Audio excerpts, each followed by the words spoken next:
નવા વર્ષના રામ રામ ને હેપી ન્યુ યર ને સાલ મુબારક. તો સ્વાગત છે મારા નવા વ્લોગની અંદર. તો આજે આપણે જઈશું માર્કેટ યાર્ડમાં. Let's go.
તો મિત્રો ફાઇનલી આપણે યાર્ડમાં પહોંચવા આવ્યા છીએ.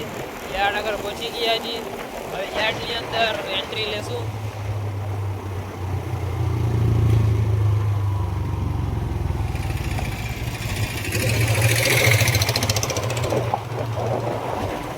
તો મિત્રો ફાઇનલી આપણે યાર્ડની અંદર એન્ટ્રી લઈ લીધી છે અને તમે જોવો છો માંડવી અહીંયા જોખાય છે. માંડવી બધી અહીંયા ખેડૂતની બધી માંડવી અહીંયા જ આવે, તમે જોઈ શકો છો.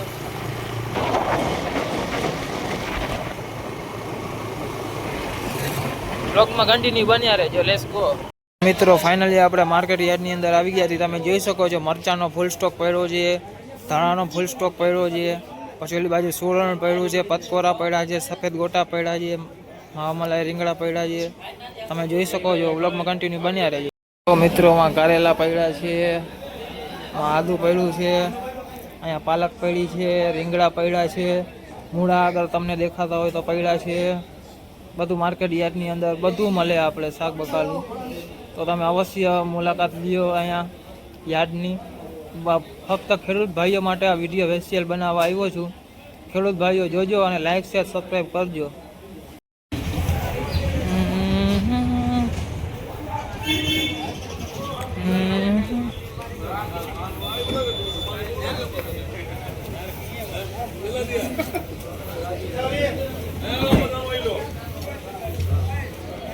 કૌલાનો હોય તો બનાવ્યા મદારીનો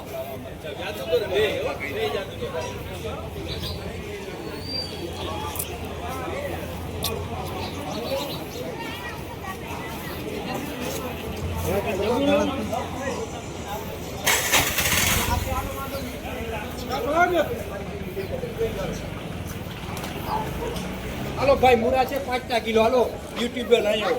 રીંગણા 30, આ 10 નો પૂરો. હાલો પાલક છે સુપર 20 કિલો જોઈ લો.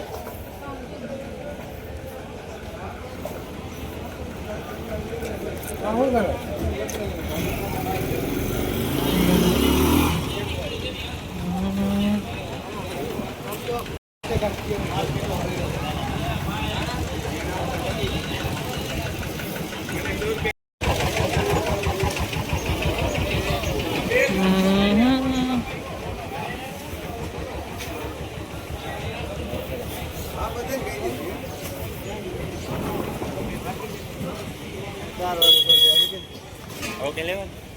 મિત્રો આજે અમારું ખંભાળિયાનું માર્કેટ યાર્ડ ત્યાં બધી શાક બકાલી વસ્તુ મળે.